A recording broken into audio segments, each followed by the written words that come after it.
ദേവികയുടെ പുതിയൊരു കിടിലൻ കഥയിലേക്ക് എല്ലാ കൂട്ടുകാർക്കും സ്വാഗതം. ആദ്യം ഒരു കാര്യം പറയട്ടെ, നിങ്ങള് നമ്മുടെ യൂട്യൂബ് മെമ്പർഷിപ്പ് എടുക്കാതെയാണോ ഇപ്പൊ ഈ സ്റ്റോറി കാണാൻ വരുന്നത്? എന്നാ നിങ്ങക്ക് വളരെ വലിയ നഷ്ടമാണ് കേട്ടോ വരാൻ പോകുന്നത്. കാരണം യൂട്യൂബ് മെമ്പർഷിപ്പ് എടുത്തിട്ടുള്ളവർക്ക് വേണ്ടിയിട്ട് ടെലിഗ്രാമിൽ ഞാനൊരു ഗ്രൂപ്പൊക്കെ ക്രിയേറ്റ് ചെയ്തിട്ടുണ്ട്. നിങ്ങൾക്ക് വേണ്ടി അവിടെ വളരെ സ്പെഷ്യൽ ആയിട്ടുള്ള സൂപ്പർ കഥകളാണ് കരുതി വെച്ചിരിക്കുന്നത്. അപ്പോ ഇത്രയും വേഗം യൂട്യൂബ് മെമ്പർഷിപ്പ് എടുക്കാത്തവർ എടുക്കുക, എന്നിട്ട് നമ്മുടെ ടെലിഗ്രാം ഗ്രൂപ്പിൽ ജോയിൻ ചെയ്യുക. അവിടെ നിങ്ങൾക്ക് കിട്ടുന്ന ഈ സ്പെഷ്യൽ ഓഫർ ആയിട്ടുള്ള കിഡിലൻ സ്റ്റോറീസ് ആസ്വദിക്കുക കേട്ടോ. പിന്നെ ഒരു കാര്യം കൂടിയുണ്ട്,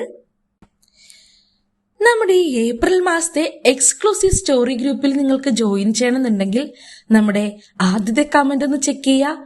ടെലിഗ്രാം അഡ്മിന്റെ ഡീറ്റെയിൽസ് കൊടുത്തിട്ടുണ്ട് കേട്ടോ. ആ ടെലിഗ്രാം ഗ്രൂപ്പിൽ നിങ്ങൾ മെമ്പർഷിപ്പ് എടുത്താൽ നല്ല കിടിലൻ കഥകൾ നിങ്ങൾക്ക് എക്സ്ക്ലൂസീവായിട്ട് ആസ്വദിക്കാവുന്നതാണ്. ഏപ്രിൽ മാസത്തെ മാത്രമല്ല, നമ്മുടെ ഈ കഴിഞ്ഞുപോയ ഒരുപാട് മാസത്തെയുണ്ട്.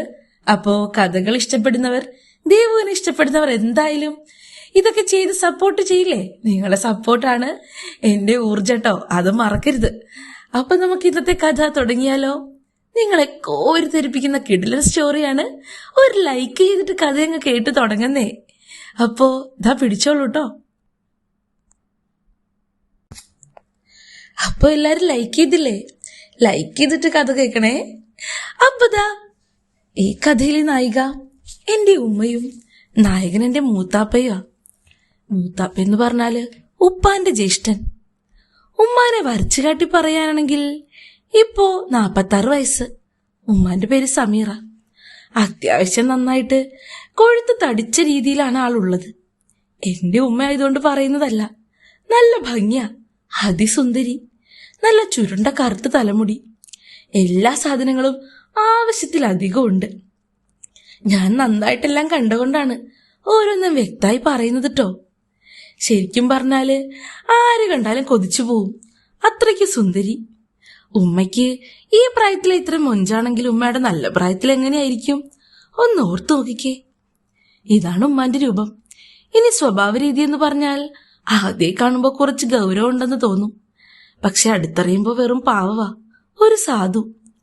പിന്നെ ഉള്ളത് കുറച്ച് പക്വതയും ധൈര്യവുമാ. അതുപോലെ തന്നെ എനിക്ക് തോന്നിയത്, എന്തെങ്കിലും ഉണ്ടെങ്കിൽ തുറന്നു പറയാൻ ഒരു മടിയുമില്ല. അതേസമയം ചെറുതും വലുതുമായ കാര്യങ്ങളിൽ പെട്ടെന്ന് ഇമോഷണലായി പോകുന്ന പ്രകൃതം കൂടിയാണ് കേട്ടോ. ഇപ്പോ എന്റെ ഉമ്മ സമീറയെ പറ്റി ചെറിയൊരു ഐഡിയ കിട്ടിയില്ലേ? ഇനി നായകനായ മൂത്താപ്പയെ പറ്റി പറയാം. പുള്ളിയാണേല് ഫാമിലിയായിട്ട് ഗൾഫിലാ. പേര് റഹീം. ഇപ്പൊ 54 വയസ്സുണ്ട്. കാണാൻ അത്യാവശ്യം നല്ല ഹൈറ്റും വെയിറ്റും ഒക്കെ ഉണ്ട്. നിറം കുറവാ, പക്ഷെ ശരീരം നല്ല ഉരുക്ക് പോലെ തന്നെയാ. അതുപോലെ തന്നെയാണ് മറ്റു പല ഭാഗങ്ങളും. പിന്നെ മറ്റു പല ഭാഗങ്ങൾ ഞാൻ ഉദ്ദേശിച്ചത് മനസ്സിലായല്ലോ അല്ലേ? സ്വഭാവത്തെ പറ്റി പറഞ്ഞാൽ എല്ലാവരോടും ചിരിച്ച് സ്നേഹത്തോടെയുള്ള പെരുമാറ്റം, നല്ല ധനസഹായമൊക്കെ ചെയ്യും. ആരെയും കയ്യിലെടുക്കാൻ പറ്റുന്ന പ്രകൃതമാണ്. കുറച്ചധികം ബാക്കി കാര്യങ്ങളിൽ താല്പര്യവുമുണ്ട്. അതും മനസ്സിലായി കാണുമല്ലോ അല്ലേ? എല്ലാവർക്കും ഉള്ളതുപോലെ ജീവിതത്തിൽ നല്ല സമയവും മോശ സമയവും എനിക്കും ഉണ്ടായിരുന്നു. പണ്ട് ചെറുപ്പത്തില് കുറച്ച് ബുദ്ധിമുട്ടുണ്ടായിരുന്നു വീട്ടില്. അന്ന് സഹായത്തിന് പോലും ആരും ഉണ്ടായിരുന്നില്ല. അന്ന് എല്ലാ തരത്തിലും സഹായിച്ചത് ഉപ്പാടെ ഇക്ക, അതായത് ഞാനിപ്പോ പറഞ്ഞ റഹീം എന്ന എന്റെ മൂത്താപ്പയാണ്. അതുകൊണ്ട് അന്നും ഇന്നും പുള്ളിയോട് ഞങ്ങൾക്ക് നല്ല കടപ്പാടുണ്ട്. ഒരുപാട് സമയങ്ങളിൽ വീട്ടിലേക്ക് സാധനങ്ങൾ വാങ്ങി തന്നതും ഉപ്പാനെ ഗൾഫിലേക്ക് കൊണ്ടുപോയി ജോലി ശരിയാക്കി കൊടുത്തതും ഒക്കെ മൂപ്പരാണ്. അങ്ങനെ എണ്ണിയാൽ ഒടുങ്ങാത്ത ഒരുപാട് സഹായങ്ങൾ. അതിന്റെ കടപ്പാടും സ്നേഹവും ഞങ്ങൾക്ക് എന്നും ഉണ്ടായിരുന്നു. വേറെ ആരും ഞങ്ങളെ ഒരു തരത്തിൽ സഹായിക്കുകയോ സ്നേഹിക്കുകയോ ചെയ്തിട്ടില്ല. അവരൊക്കെ പിന്നിൽ നിന്ന് കുത്തല് മാത്രമാ കോൺസെൻട്രേറ്റ് ചെയ്തിരുന്നേ. വേറൊരു കാര്യമുണ്ട്, എന്റെ ഉപ്പാന്റെ മുറപ്പെണ്ണ് കൂടിയായിരുന്നു ഉമ്മ. അതായത് മൂത്താപ്പന്റെയും മുറപ്പെണ്ണായിരുന്നു. വർഷം 2003. ഞാൻ ഇന്ന് ചെറുതാണ് കേട്ടോ. ഉപ്പായ്ക്ക് ഗൾഫിലേക്ക് പോവാനുള്ള വിസ വരുന്നത് അത് മൂത്താപ്പ തന്നെയാണ് ശരിയാക്കി തന്നത്. ഒരു ഉച്ച സമയത്ത് ദുബായിൽ നിന്ന് കോള് വന്നു. ഉമ്മയാ കോളെടുത്തേ. ഹലോ, എന്താ വിശേഷം? സുഖമല്ലേ? ആ ഇക്ക സുഖം. എന്താ അവിടുത്തെ വിശേഷം? സുഖം. അല്ലടി, അവനില്ലേ അവിടെ? ഓ ഉണ്ടല്ലോ, ഇക്കക്ക് ഞാൻ കൊടുക്കാം. ഉമ്മ വീട്ടിൽ ഉപ്പയ്ക്ക് ഫോൺ കൊടുക്കുകയും മൂത്താപ്പ ജോലി ശരിയായതും എല്ലാം പറഞ്ഞ് കോള് കട്ടാക്കി. ഉപ്പാന്റെ സന്തോഷം ഒന്ന് കാണണമായിരുന്നു. ഞങ്ങൾ എല്ലാവരും ഒരുപാട് സന്തോഷിച്ച ദിവസം. എടി, ജോലി ശരിയായി. ഇക്ക അതിനാ വിളിച്ചത്. ഇക്കയുള്ളത് കൊണ്ട് ഭാഗ്യം, അല്ലെങ്കിൽ നമ്മൾ പട്ടിണി ആയേനെ. അന്നവിടെ പറഞ്ഞതൊക്കെ എനിക്ക് ഇപ്പോഴും ഓർമ്മയുണ്ട്. ഉപ്പയ്ക്കും ഉമ്മയ്ക്കും കൺകണ്ട ദൈവ മൂത്താപ്പ. അവിടുന്ന് ഒരാഴ്ച കഴിഞ്ഞപ്പോഴേക്കും ഉപ്പ ഗൾഫിലേക്ക് പോയി. പിന്നെ അന്ന് മുതൽ വീട്ടിൽ ഞാനും ഉമ്മയും ഒറ്റയ്ക്കായി, എല്ലാ പ്രവാസികളുടെ വീട്ടുകാരെയും പോലെ. പിന്നീട് ഉപ്പ പോയ സമയത്ത് ഫോൺ വിളിക്കാൻ നല്ല ബുദ്ധിമുട്ടായിരുന്നു. പക്ഷെ പറ്റുമ്പോ ഒക്കെ മൂത്താപ്പാന്റെ ജോലി കഴിഞ്ഞതിന് ശേഷം ഉപ്പാന്റെ അടുത്ത് ചെന്ന് ഫോൺ വിളിച്ചു കൊടുക്കുമായിരുന്നു. ഫോൺ കിട്ടുന്നത് വരെ കുറെ കഷ്ടപ്പെട്ടിരിക്കും ഉപ്പ. മൂത്താപ്പ ചെല്ലുമ്പോ എന്ത് സന്തോഷവാ. ഞങ്ങളുടെ അടുത്തേക്ക് ഫോൺ വിളിച്ച് സംസാരിക്കാൻ പറ്റുന്നത് പോലും മൂത്താപ്പയുള്ളത് കൊണ്ടാ. പിന്നെ ഉപ്പയ്ക്ക് വിളിക്കാൻ പറ്റാത്ത ദിവസങ്ങളിൽ മൂത്താപ്പ തന്നെ വിളിച്ച് എന്റെ ഉമ്മാന്റെ വിശേഷങ്ങൾ ചോദിച്ചറിയുമായിരുന്നു. പിന്നെ കുറെ ദിവസങ്ങൾ കഴിഞ്ഞപ്പോ എല്ലാം നോക്കിയായി. എപ്പോഴും ഉമ്മ മൂത്താപ്പാനെ വിളിച്ചോണ്ടേയിരിക്കും. എന്നും വിളിച്ച് വിശേഷം ചോദിക്കും. പോകെ വിളിയുടെ ദൈർഘ്യം കൂടി വന്നു. മൂത്താപ്പാനോടും മൂത്തുമ്മാനോടുള്ള അടുപ്പവും ഞങ്ങൾക്ക് കൂടി വന്നു. ഉമ്മക്കാണെങ്കിൽ മൂത്താപ്പാന്ന് വെച്ചാൽ ഇപ്പോ ജീവനായി മാറി.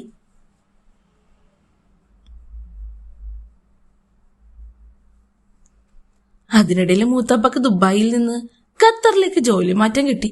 2013 കേട്ടോ വർഷം. അന്നേരവും ഞാൻ പഠനം പൂർത്തിയാക്കിയിട്ടില്ല. ഒരിക്കൽ ജോലിയുടെ ആവശ്യത്തിനു വേണ്ടി മൂത്താപ്പ മാത്രം നാട്ടിലേക്ക് വന്നു.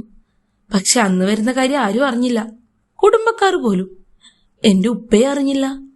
പെട്ടെന്നുള്ള വരവായതുകൊണ്ട്, ജോലിയുടെ ആവശ്യത്തിനായതുകൊണ്ടും തിരക്കൊക്കെ കഴിഞ്ഞ ഒരു ദിവസം വീട്ടിലേക്ക് വന്നപ്പോഴാ ഞാനും അതറിയുന്നത്. പക്ഷെ മൂത്താപ്പ വരുന്ന വിവരം ഉമ്മാക്കറിയായിരുന്നു. അതും പിന്നീടാണ് ഞാൻ അറിയുന്നത്. ഞാൻ ക്ലാസ് കഴിഞ്ഞ് വീട്ടിൽ വരുമ്പോ വീടിന്റെ മുറ്റത്ത് മൂത്താപ്പന്റെ വണ്ടി. അപ്പൊ തന്നെ എനിക്ക് മനസ്സിലായി മൂത്താപ്പ എത്തിയെന്ന്. ഒരുപാട് സന്തോഷം തോന്നി. മൂത്താപ്പ വന്നെന്നെ കണ്ടപ്പോ എന്ത് ചെയ്യണമെന്നറിയില്ല. കുറെ നേരം മൂത്താപ്പ വന്നിട്ട് അങ്ങോട്ടേക്ക് ഓടിച്ചെല്ലാം ഞാൻ നോക്കുമ്പോ മുൻവശത്തെ വാതിൽ തുറക്കാൻ നോക്കി. അത് ലോക്കാ. പുറത്തേക്ക് എങ്ങാനും പോയിട്ടുണ്ടാവുമെന്ന് കരുതി. പക്ഷെ ഞാനില്ലാത്തപ്പോ ഉമ്മ അങ്ങനെ പുറത്തേക്ക് പോവാത്തതാണ് സാധാരണ. ഇനി അങ്ങനെ പോവാണെങ്കിൽ തന്നെ വീടിന്റെ പുറകുവശത്തെ വാതിൽ ലോക്ക് ചെയ്യാറില്ല. അതുകൊണ്ട് നേരെ ഞാൻ അടുക്കള വശത്ത് കൂടി കയറാമെന്ന് കരുതി ഡോർ തുറന്നകത്തേക്ക് കയറി ബാഗ് കൊണ്ട് എന്റെ റൂമിൽ വെക്കാൻ പോകുമ്പോ ഞാൻ കണ്ട കാഴ്ച എന്നെ അത് ഞെട്ടിച്ചു. സത്യം പറയാം, നെഞ്ചില് വല്ലാത്തൊരു വിങ്ങലായിരുന്നു. എനിക്ക് ഒരിക്കൽ പോലും മനസ്സിൽ ഞാൻ ചിന്തിക്കാൻ പറ്റാത്തൊരു കാഴ്ച. ഒരു ചുവപ്പും മഞ്ഞയും കലർന്ന നൈറ്റിയാണ് ഉമ്മ ഇട്ടിരിക്കുന്നത്. മൂത്താപ്പയാണെങ്കിലോ കൂടെ തന്നെയുണ്ട്. രണ്ടുപേരെയും കാണാൻ പറ്റാത്ത സാഹചര്യത്തിൽ ഞാൻ കണ്ടു. രണ്ടാളും എന്നെ കണ്ടില്ല എന്ന് ഉറപ്പുള്ളത് കൊണ്ട് ഒന്ന് പിന്നിലോട്ട് ഇറങ്ങി ഉമ്മ ഉമ്മ എന്ന് ഉറക്കി വിളിച്ചു ഞാൻ. ഉമ്മ ഉമ്മ. ഈ വിളി കേട്ടിട്ട് ഉമ്മ ഞെട്ടിപ്പെട്ടെന്ന് മാറി. എന്നെ കണ്ടതും രണ്ടുപേരും അങ്ങോട്ടും ഇങ്ങോട്ടും അകന്നു നിന്നു. നീ എപ്പോ വന്നു എന്ന് ചോദിച്ചു. ഓ, ഞാൻ ദേ വന്നോളൂ. മുന്നിലെ ഡോർ ലോക്കായോണ്ടേ നിങ്ങൾ എവിടെയെങ്കിലും പോയിന്ന് വിചാരിച്ചു. ഞാൻ അടുക്കള വഴിയാ വന്നേ. ആണോ? നിനക്ക് ബെല്ലടിച്ചൂടായിരുന്നോ? മൂത്താപ്പന്റെ വണ്ടി അവിടെ കിടക്കുണ്ടല്ലോ, പിന്നെ എങ്ങനെയാ ബെല്ലടിക്കുന്നേ? നിങ്ങൾ എവിടെയെങ്കിലും പോയിന്ന് വിചാരിച്ചു. ഉമ്മ ഒരു മൂളലോടെ ചായ എടുക്കട്ടെ എന്ന് പറഞ്ഞ് അടുക്കളയിലേക്ക് പോയി. ഞാനൊന്നും കണ്ടില്ല കേട്ടില്ല എന്ന രീതിയിൽ തന്നെ പെരുമാറി. മൂത്താപ്പനോട് വിശേഷങ്ങളൊക്കെ ചോദിച്ച് ഹാളിൽ തന്നെ ഇരുന്നു.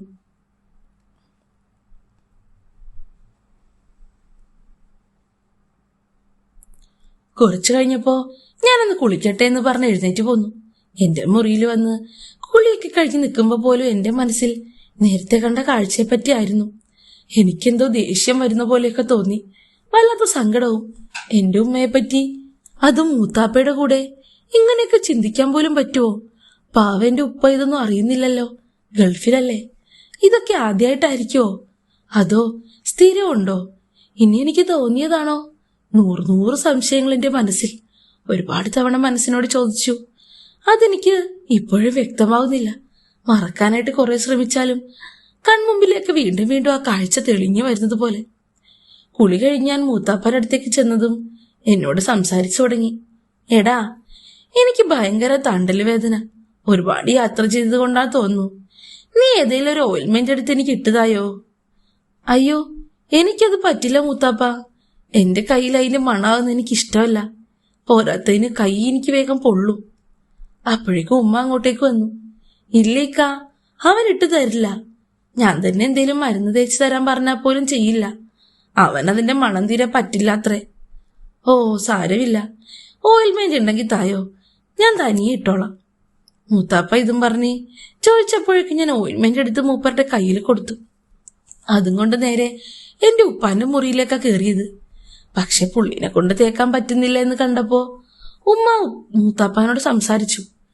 ഇക്ക ഇങ്ങോട്ടേക്ക് തായോ, ഞാൻ തന്നെ തേച്ചു തരാം എന്ന് പറഞ്ഞ് അകത്തേക്ക് കയറിപ്പോയി. റൂമിന്റെ വാതിലും ചാരി. ഞാനാണെ പതിയെ എന്റെ റൂമിലേക്ക് പോന്നു. അവിടുന്ന് അല്പം കഴിഞ്ഞപ്പോ അവര് മരുന്നൊക്കെ തേച്ച് കഴിഞ്ഞു എന്ന് നോക്കി. അപ്പോ അതാ ഡോർ നന്നായിട്ട് അടഞ്ഞിട്ടില്ലാത്തതുകൊണ്ട് എനിക്ക് കാഴ്ചകൾക്ക് സൗകര്യമായി. മൂത്താപ്പ അവിടെ തന്നെയുണ്ട്. പക്ഷെ മരുന്നിടലൊന്നുമല്ല അവിടെ നടക്കുന്നേ. എനിക്കത് കണ്ടപ്പോ തന്നെ കാര്യം മനസ്സിലായി. ഞാൻ നേരത്തെ കണ്ട കാഴ്ച തോന്നലൊന്നുമല്ല, എല്ലാം പരമമായ സത്യം തന്നെയാ. ഇപ്പൊ എന്നോട് മരുന്ന് തേച്ച് തരാൻ പോലും ഉമ്മ പറഞ്ഞത് പ്ലാനാണ്, എന്നെ ഒഴിവാക്കാൻ വേണ്ടിയിട്ട്. കാരണം ഉമ്മക്ക് നല്ലപോലെ അറിയാം ഞാൻ മരുന്ന് തേക്കാൻ നിൽക്കൂലെന്ന്. അപ്പൊ അതും പറഞ്ഞ് എന്നെ തെറ്റിദ്ധരിപ്പിച്ച് രണ്ടാൾക്കും ഒരുമിച്ച് മുറിയിലേക്ക് പോവാലോ. മൂത്താപ്പയാണെങ്കിൽ അതിന് കൂട്ടുനിന്നു. കുറച്ചു നേരം ഞാൻ അവിടെ എല്ലാം നോക്കിക്കണ്ടു നിന്നു.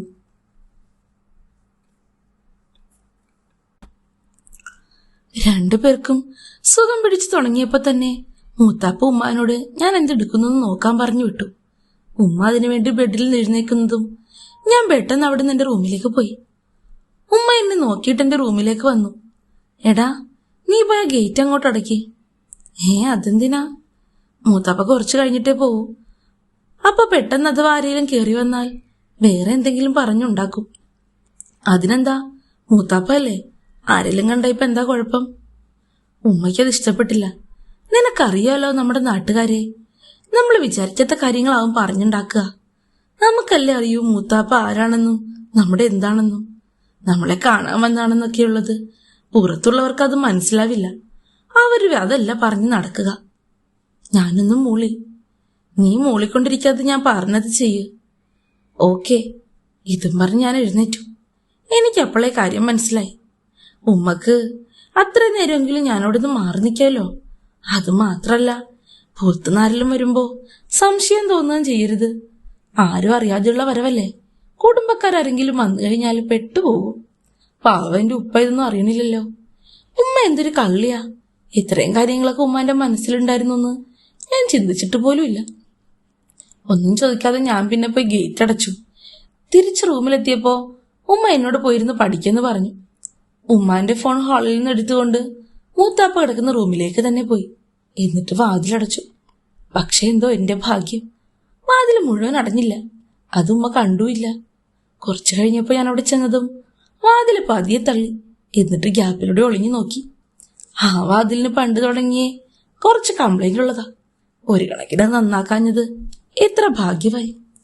അവിടെ ഞാൻ നോക്കുമ്പോ ഉമ്മ നടന്ന് മൂത്താപ്പയുടെ അടുത്തേക്ക് എത്തുക.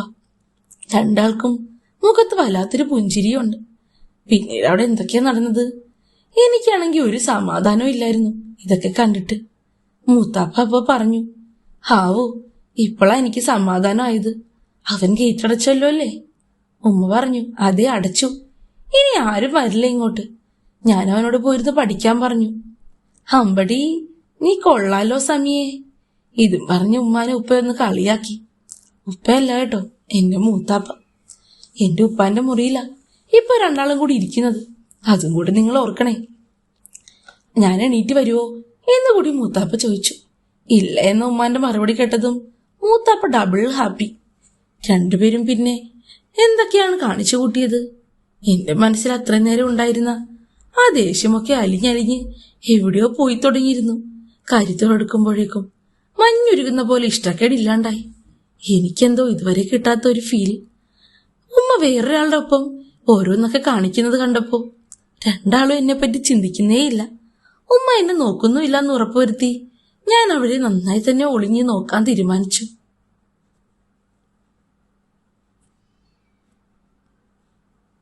രണ്ടുപേരും അങ്ങോട്ടും ഇങ്ങോട്ടും വല്ലാത്ത ആവേശത്തിലാണ്. ഉമ്മയ്ക്ക് ഇങ്ങനൊരു മുഖമുണ്ടായിരുന്നു എന്ന് എനിക്കറിയേയില്ല. അങ്ങനെ പല രീതിയിൽ ഒരുപാട് സമയമെടുത്ത് രണ്ടുപേരും വല്ലാതെ എന്തൊക്കെയോ ആസ്വദിക്കുന്നുണ്ട്. എനിക്കിതിൽ വലിയ ധാരണയൊന്നും ഇല്ലായിരുന്നു, കാരണം എന്റെ പ്രായം അതല്ലേ. പക്ഷെ ഇപ്പോ ഏകദേശം എല്ലാം നന്നായിട്ട് മനസ്സിലാവുന്നുണ്ട്. മൂത്താപ്പ ആരാ മോൻ? ഉമ്മാന്റെ നിലവിളി കാണുമ്പോ തന്നെ അറിയാം മൂത്താപ്പ ചില്ലറക്കാരനല്ലാന്ന്. എനിക്ക് ഉമ്മ എന്ന സുഖം കൊണ്ട് പുളയുന്ന കണ്ടപ്പോ തന്നെ ഞാനൊരു തീരുമാനം എടുത്തു, ഇതൊന്നും ഇനി ആരോടും പറയില്ല എന്ന്. അഥവാ പറഞ്ഞാൽ ഇത് വലിയ പ്രശ്നമായി മാറും. പിന്നെ ഒരിക്കലും എനിക്ക് ഇതുപോലുള്ള കാഴ്ച കാണാൻ സാധിക്കില്ല. അങ്ങനെ വിചാരിച്ച് ഞാൻ ആസ്വദിച്ച് കാണാൻ തന്നെ തീരുമാനിച്ചു. കുറച്ചു കഴിയുമ്പോ ഉമ്മ നീട്ടിയൊന്ന് നിലവിളിച്ചു. ഞാൻ ഞെട്ടി അങ്ങോട്ടേക്ക് നോക്കി. അപ്പൊ എനിക്ക് മനസ്സിലായി, ഇത്രയും നേരം അവർ പണിയെടുത്തതിന്റെ റിസൾട്ട് അവിടെ കിട്ടിയതാണെന്ന്. രണ്ടാളും അവസാനം ദാ അവിടെ മാറി മാറി ഇരിക്കുന്നുണ്ട്. ഈ കാഴ്ച ഇത്ര നേരം കൊണ്ട് കഴിഞ്ഞല്ലോ എന്നോർത്ത് എനിക്ക് സങ്കടം തോന്നി. പക്ഷെ മൂത്താപ്പ ഏതായാലും ഇന്ന് പോകുന്നില്ലെന്ന് തോന്നുന്നേ. രാത്രി മുഴുവൻ കലാപരിപാടികളുണ്ടാവും. ഒക്കെ ഇവിടെ നിന്ന് കാണാനായിട്ട് ഞാൻ പരിപാടി സെറ്റാക്കി. ഡോറിന്റെ വിജാഗിരിയിൽ എന്തെങ്കിലും പണിത് വെക്കാം. അതിനു വേണ്ടിയുള്ള സാധനം തപ്പി ഞാൻ ഇറങ്ങി. എനിക്കങ്ങനെ കിട്ടിയ ഒരു കല്ലിന്റെ കഷ്ണം കൊണ്ട് ഞാൻ വിജാഗിരിയുടെ ഒരു മൂല നന്നായിട്ടൊന്ന് ചളുക്കി വെച്ചു. മൂത്താപ്പയും ഉമ്മയും അപ്പോഴേക്കും മുറിക്ക് പുറത്തിറങ്ങിയായിരുന്നു കേട്ടോ. മൂത്താപ്പ വീട്ടിലേക്ക് വിളിച്ച് ഒന്നും അറിയാത്ത പോലെ പുള്ളിയുടെ ഭാര്യയോടൊക്കെ സംസാരിക്കുക. ഇവിടെ എന്റെ ഉമ്മാന്റെ അടുത്താണ് വന്നിരിക്കുന്നതെന്നൊന്നും ഭാര്യയോട് പറയുന്നതേ ഇല്ല. എന്തൊരു കള്ളത്തരാണ്! എത്ര നാളായിട്ടായിരിക്കും ഇവരിതൊക്കെ പ്ലാൻ ചെയ്തിരിക്കുന്നത്? ഞാൻ ഓരോന്നും മനസ്സിലോർത്തു. രണ്ടുപേരും ഒന്നും അറിയാത്ത പോലെ എന്റെ മുമ്പിൽ ശുദ്ധ അഭിനയവും കാഴ്ചവെച്ചു. ഏതായാലും എവിടെ വരെ പോകുന്ന എനിക്ക് മനസ്സിലായല്ലോ. ഇന്ന് രാത്രിയിലെ കലാപരിപാടി കൂടെ എങ്ങനെയുണ്ടാവും അറിയണം. എന്നിട്ട് വേണം മനസ്സിൽ ഇതെല്ലാം ആലോചിക്കുന്ന രീതിയിലൊക്കെ ഇങ്ങനെ സംഗ്രഹിച്ചെടുക്കാൻ ഞാൻ വിചാരിച്ചിരുന്നു. രാത്രിയാവാൻ കാത്തിരുന്നു. എത്രയും പെട്ടെന്ന് രാത്രിയാലല്ലേ എനിക്കിതെല്ലാം കാണാൻ പറ്റുള്ളൂ. ശരിക്കും എന്റെ ഊഹ ശരിയായിരുന്നു. ഭക്ഷണം ഉണ്ടാക്കിയത് വേഗം കഴിപ്പിക്കാൻ ഉമ്മയ്ക്കിന്ന് എന്താ ധൃതി? നീ വന്നേ, കഴിക്കാനിരിക്കെ. അതിന് 7:30 ആയുള്ളൂ ഉമ്മ. ഞാൻ സാധാരണ 9 മണിയാവില്ലേ കഴിക്കാൻ. ഇന്ന് കുറച്ച് നേരത്തെ കഴിച്ചിട്ട് നീ നേരത്തെ ഉറങ്ങിക്കോ. മൂത്താപ്പ ചിലപ്പോ നാളെ രാവിലെ പോവും. അപ്പൊ നമുക്ക് രണ്ടാൾക്ക് രാവിലെ എണീറ്റ് മൂത്താപ്പയെ യാത്രയാക്കേണ്ടി വരും. കൊച്ചു കുട്ടികളോട് പറയുന്ന പോലെ എന്തൊക്കെയോ തട്ടാമുട്ടി ന്യായമൊക്കെ ഉമ്മ പറയുന്നുണ്ട്. കാര്യങ്ങളെല്ലാം അറിഞ്ഞു വെച്ചിട്ടും ഉമ്മയെ ബുദ്ധിമുട്ടിക്കുന്നത് മോശമല്ലേ? ഞാനതുകൊണ്ട് സന്തോഷത്തോടെ ഓക്കെ പറഞ്ഞു. എന്നിട്ട് നേരത്തെ ഭക്ഷണം കഴിച്ച് ഉറങ്ങാൻ എന്ന പോലെ എന്റെ മുറിയിലേക്ക് പോയി. കുറച്ചു സമയം ഞാൻ ഉറങ്ങിയെന്ന് ബോധ്യപ്പെടുത്താൻ എന്റെ മുറിയിൽ ലൈറ്റ് ഓഫാക്കി ഇട്ടു. ഉമ്മ അവിടേക്ക് വരുന്നതും ഞാൻ ഉറങ്ങിയോ എന്ന് പരിശോധിക്കുന്നതും കാൽപെരുമാറ്റം വഴി എനിക്ക് മനസ്സിലായി. ഉമ്മ കതക് പുറത്തുനിന്ന് പൂട്ടിയിടുവോ എന്നുള്ളൊരു ടെൻഷൻ മാത്രമേ എനിക്കുണ്ടായുള്ളൂ. പക്ഷേ ഉമ്മ അത് ചെയ്തില്ല കേട്ടോ. എനിക്ക് ആശ്വാസമായി. ഉമ്മാന്റെയും മൂത്താപ്പയും കൂടെ ഇന്നുള്ള ആ മുറി അടയ്ക്കാൻ പറ്റില്ലെന്ന് എനിക്ക് അത്രേ ഉറപ്പായിരുന്നു. അതിനുള്ള പണി ഞാൻ ചെയ്തു വെച്ചിട്ടുണ്ട്. ഒരു കല്ലല്ലേ കുരുക്കി വെച്ചിരിക്കുന്നേ. ആ കല്ല് കൊണ്ട് ഒരുപാട് ഗുണമുണ്ടായി. ഇന്നിനി ഏതായാലും ആ കതക് അടയത്തില്ല. സന്തോഷത്തോടെ രണ്ടുപേരും കലാപരിപാടികൾ തുടങ്ങാൻ ഞാൻ കാത്തിരുന്നു.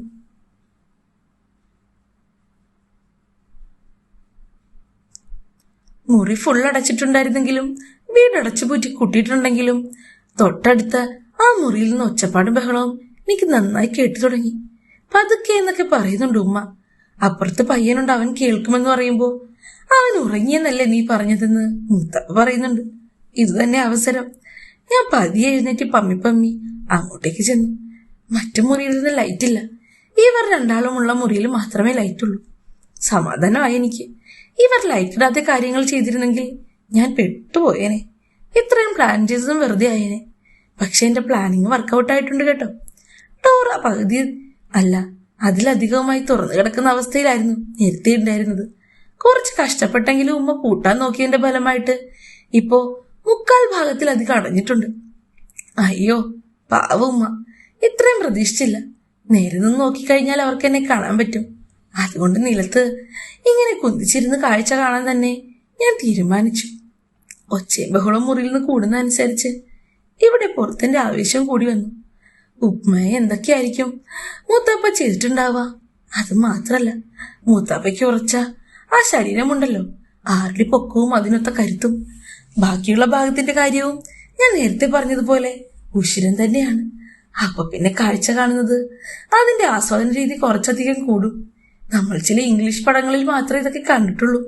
പക്ഷെ എനിക്കിതൊക്കെ ലൈവായി നേരിട്ട് കാണാനുള്ള ഭാഗ്യം കിട്ടി. അതും എന്റെ ഉമ്മയുടേത് തന്നെ. ഉമ്മ ഞാൻ വിചാരിച്ച പോലെ ചെറിയ സുന്ദരിയൊന്നും അല്ല കേട്ടോ, നല്ല കിടില സുന്ദരിയാ. ഈ അറേബ്യൻ സുന്ദരികൾ എന്നൊക്കെ നമ്മൾ പറയുന്നത് പോലെ. അങ്ങനെ കേട്ടല്ലേ ഉള്ളൂ. ഞാനിപ്പോ നേരിട്ട് കണ്ടു എന്റെ ഉമ്മയെ. ഉമ്മയുടെ സൗന്ദര്യം മോഹിച്ച് മൂത്താപ്പ ലീവെടുത്ത് ഇവിടെ വന്നില്ലെങ്കിലേ അത്ഭുതമുള്ളൂ. രണ്ടുപേരും എന്റെ ഉപ്പയെ ചതിക്കുന്നുള്ളതൊരു സങ്കടം മാത്രമേ എനിക്ക് ബാക്കിയുള്ളൂ. പക്ഷേ ഇപ്പൊ തന്നെ വീണ്ടും പഴയ പോലെ കാര്യങ്ങൾ തുടങ്ങിക്കഴിഞ്ഞപ്പോഴേക്കും ഉമ്മയോടുള്ള എന്റെ ദേഷ്യം വീണ്ടും അലിഞ്ഞലിഞ്ഞ് എവിടേക്കോ പോയി. പരമാവധി ആ കാഴ്ച അവിടെ ഞാൻ ആസ്വദിച്ചു. ആസ്വാദനത്തിന്റെ രീതി കുറച്ച് കടുപ്പമായിരുന്നു കേട്ടോ. നേരത്തെ കണ്ട പോലെയല്ല. ഒരു പൂത്തിരി പൊട്ടിച്ചിട്ട് തന്നെയാണ് ഞാനും അവിടെ നിന്ന് എഴുന്നേറ്റത്. രണ്ടുപേരും എല്ലാം കഴിഞ്ഞ് സമാധാനത്തോടെ കഴിഞ്ഞ് അടങ്ങി ഒതുങ്ങിയിരിക്കുമ്പോഴേക്കും അങ്ങനെ ഇന്നത്തെ കഴിഞ്ഞു എന്ന് എനിക്ക് മനസ്സിലായി. അന്നേരം ഞാൻ റൂമിലേക്ക് പോയി. പക്ഷെ രാത്രി ഉറക്കത്തിൽ എപ്പോഴൊക്കെയോ ഞാൻ ഞെട്ടുന്നുണ്ടായിരുന്നു. എന്താണെന്നല്ലേ, എന്റെ മനസ്സ് മുതൽ നീ കണ്ട കാഴ്ചയാ. ഇടയ്ക്കിടയ്ക്ക് ഇവർ അടുത്ത പരിപാടിക്ക് വേണ്ടിയിട്ട് എഴുന്നേറ്റോന്നോ എന്തെങ്കിലും തുടങ്ങിയോന്നോ അറിയാൻ എന്റെ മനസ്സെപ്പോഴും അലർട്ടായിട്ടിരുന്നു. അതുകൊണ്ട് ഉറക്കം ഞെട്ടും. ഇടയ്ക്ക് ഞാൻ അവരുടെ മുറിക്ക് മുന്നിൽ പോയി നോക്കും. എവിടെ? ലൈറ്റ് ഓഫാക്കി രണ്ടാളും നല്ല ഉറക്കമാ. എന്നാലും കണ്ടിത്രയും കാഴ്ച മതിയല്ലോ എന്റെ മനസ്സ് നിറയാൻ. എന്റെ ഉപ്പ അറിയാതെ മൂത്താപ്പ പിന്നെ ഇടയ്ക്കിടയ്ക്ക് വരുന്നത് പതിവായി. പൈസയുടെ കാര്യത്തിൽ യാതൊരു മുട്ടുമില്ലാത്തത് കൊണ്ട് ടിക്കറ്റ് എടുക്കാൻ ഒരു കഷ്ടപ്പാടുമില്ല. കുടുംബക്കാരറിയരുതെന്ന ഒറ്റ കണ്ടീഷൻ മാത്രമേ എന്റെ ഉമ്മയ്ക്കും മൂത്താപ്പയ്ക്കും ഉണ്ടായിരുന്നുള്ളൂ. അതുകൊണ്ട് ഇടയ്ക്കിടയ്ക്ക് എന്നോടും പറയും, മോനെ ഞാൻ വന്ന കാര്യമൊന്നും ആരോടും പറയണ്ട കേട്ടോ, പിന്നെ അവരുടെ വീട്ടിൽ ചെന്നില്ലെങ്കിൽ അവർക്ക് വിഷമമാവും. എന്തിനാ വെറുതെ നമ്മളായിട്ട് അവരെ ബുദ്ധിമുട്ടിക്കുന്നേ? ഞാൻ അതേ എന്ന് പറഞ്ഞ് തലയാട്ടും. ഇതൊന്നും എനിക്ക് മനസ്സിലാവുന്നില്ല. ഞാനൊരു ഇള്ളക്കുട്ടിയാണെന്നാണ് അവർ വിചാരിച്ചിരിക്കുന്നത്. ഏതായാലും അങ്ങനെ തന്നെ ഇരുന്നോട്ടെ. ഇനി അവർക്ക് എന്റെ കാര്യത്തിൽ എന്തെങ്കിലും സംശയം തോന്നിക്കഴിഞ്ഞാൽ ഞാൻ ഇല്ലാത്ത സമയത്തോ അല്ലെങ്കിൽ രണ്ടാളും കൂടെ പുറത്തു പോയിട്ടോ എന്തെങ്കിലും ഒപ്പിച്ചാൽ എനിക്ക് ഈ കാഴ്ച മിസ്സാവും. അതുകൊണ്ട് യാതൊരു രീതിയിലും ഞാൻ അറിഞ്ഞതായിട്ട് പുറത്ത് കാണിച്ചതേയില്ല. അതും മാത്രമല്ല, മുത്താപ്പയോടും ഉമ്മയോടും വല്ലാത്ത സ്നേഹത്തോടെ പെരുമാറാൻ തുടങ്ങി. അതുകൊണ്ട് എന്താ, എനിക്ക് കാഴ്ചയ്ക്ക് യാതൊരു മുട്ടുമില്ലാതിരുന്നു. മൂത്താപ്പ വരുന്ന ദിവസമൊക്കെ എന്റെ ഉമ്മയ്ക്ക് കുശാല.